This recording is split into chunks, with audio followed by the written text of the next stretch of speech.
on a commencé ce Café Mind, c'était juste aussi une partie des défis pour moi. Parce que comme vous voyez que nous sommes aussi basés sur une mission. Donc dans le cas de mission, on a aussi un programme de leaders.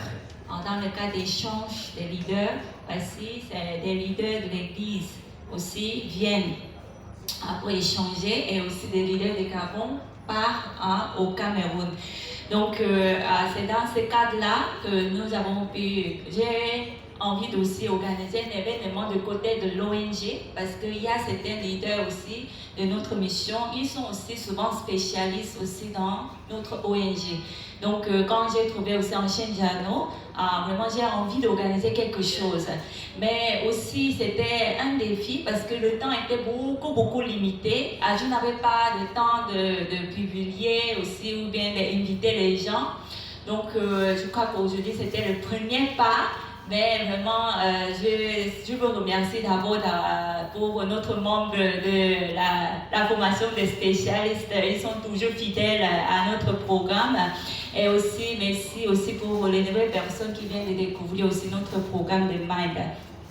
Donc, pour répondre, avant de aussi un peu animer mon mot de fin, je vais un peu répondre aussi sur les différentes questions qui étaient posées.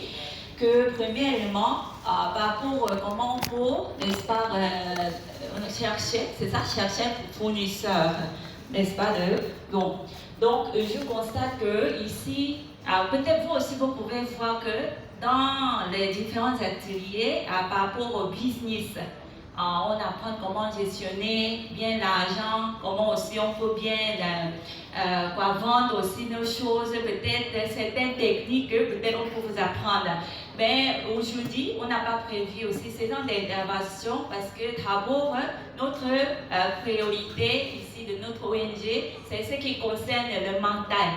Mais moi, je suis sûre de vous dire que ici, ce qui concerne le mental, c'est le numéro 1 ici, c'est l'ONG IYF. Parce que nulle part, on ne peut pas bien apprendre aussi avec quel genre d'état de mentalité on doit aussi faire le business. Peut-être les gens qui peuvent vous apprendre aussi certaines techniques. Mais vous voyez que, comme notre ancien Jeannot, qui était le premier intervenant, il est devenu un homme sans moyens, n'est-ce pas? Qu'on a pensé, voilà, quand même, il faut quelque chose pour, n'est-ce pas, pour nous mettre aussi dans certaines affaires. Mais il a commencé vraiment zéro, c'était pas facile, mais je crois qu'il est vraiment un grand témoin, n'est-ce pas, grand témoin aussi de notre ONG par rapport au changement de mentalité. Donc vous voyez aujourd'hui que peut-être le montant ne se limite pas seulement au niveau de l'ONG, n'est-ce pas? Donc le mentor aussi, pour être partout dans votre environnement, il y aura aussi un grand fournisseur aussi dans votre domaine. Il y aura aussi, il y a certaines personnes qui ont réussi à fournir aussi grosse affaire dans votre domaine. Mais c'est très important. On comprend comment. N'est-ce pas? C'est vrai qu'on s'approche, on comprend comment, et puis on interprète comment, et puis comment on applique ça aussi, c'est très important, n'est-ce pas? Donc, je crois que ça aussi, ce qui concerne aussi le mental. Donc, l'ONG aujourd'hui, que peut-être dans le cas de Mind Education, on vous apprend, il y a certains différents domaines. Mais aujourd'hui, on s'est beaucoup limité sur quelques thématiques, mais c'est juste le premier pas que nous voulons faire aussi pour le business.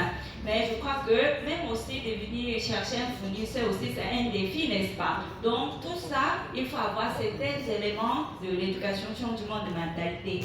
Et puis, deuxième aussi question, on a aussi souvent, on peut être dans la confusion aussi entre, n'est-ce pas, par exemple, par rapport à la confiance en soi. Une haute opinion de soi. Donc ça veut dire quoi? Je dois minimiser mes activités ou bien je dois sous-estimer mes activités. Non, ce n'est pas ce genre de questions. Peut-être s'il y a certains qui ont déjà suivi la formation de Mind, il faut mieux comprendre. Ce n'est pas ce genre de aussi le sens, n'est-ce pas?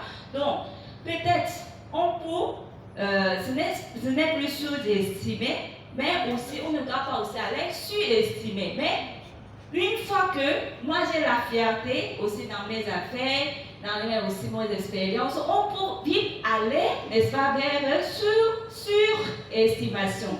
On se comprend. Voilà. Donc, je crois que nous sommes en train de vous montrer, à travers l'échec des différentes personnes, ici, à travers aussi les éléments de l'éducation, changement de mentalité, qu'on veut vous montrer. Ce n'est pas qu'on doit surestimer ou bien on ne doit pas avoir la fierté à envers notre quadros à faire, mais plutôt, n'est-ce pas, on peut aussi aller vers dans ces genres de processus, comme, n'est-ce pas, les autres qui ont déjà vécu. Donc, à travers les différents échecs, moi aussi, je peux faire attention, que c'est vrai que je ne dois pas avoir, n'est-ce pas, on appelle ça quoi, sous-estimation, mais plutôt aussi, je ne dois pas aussi avoir surestimation, je dois être, n'est-ce pas, je dois avoir un point équilibré. Mais ce n'est pas facile d'avoir un point d'équilibré moi-même. C'est pour cela que nous avons besoin de ces genres d'éducation, que vous puissiez mieux réfléchir un peu d'une manière plus large et flexible. Est-ce que vous me comprenez? Voilà. Pour le business que nous avons commencé aujourd'hui, dans le cadre de Café Mind, je voulais qu'on anime quand même sur les différents sujets, différents éléments pour notre mind. Peut-être moi aussi, je suis aussi une entrepreneur, n'est-ce pas, de l'ONG, parce que c'est je canalise aussi toutes les activités. Je dois aussi recruter aussi les membres, je dois aussi toujours gérer le fonds de l'ONG, ce n'est pas facile. Moi aussi, j'ai vraiment rencontré beaucoup de difficultés et puis j'ai encore relevé, j'ai encore des défis à relever.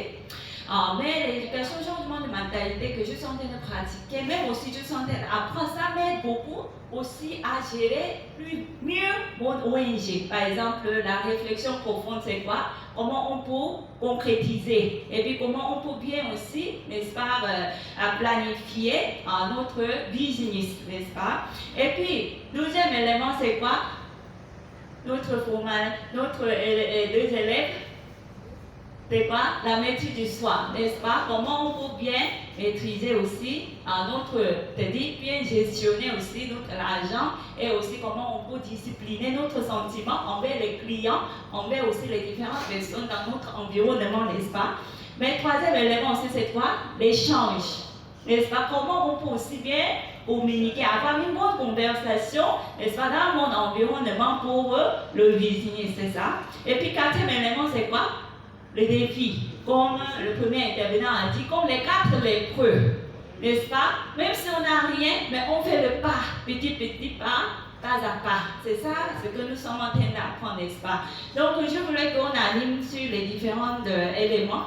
Donc j'ai un peu demandé, mais hier, dans la conversation avec notre 12e intervenant, M. Hervé, il y avait aussi quelque chose qui était intéressant que je lui ai un peu demandé. Voici le premier intervenant va intervenir sur la confiance en soi, le danger de la confiance en soi. Donc, est-ce que tu peux animer dans un autre sens par rapport aux éléments de mal? Et puis, il a commencé à réfléchir, mais madame, par commençant par parler de la confiance en soi, le danger de la confiance en soi, on peut animer une conférence sur le business. Ça m'a fait aussi réfléchir combien de fois, n'est-ce pas, en ayant une haute opinion de soi, en ayant aussi une excès confiance de soi, il y a beaucoup de personnes qui sont dans les affaires, dans le business, qui prennent l'échec. Vous aussi, vous avez vu plusieurs fois, n'est-ce pas? Donc, au début, il a eu un gros projet, et puis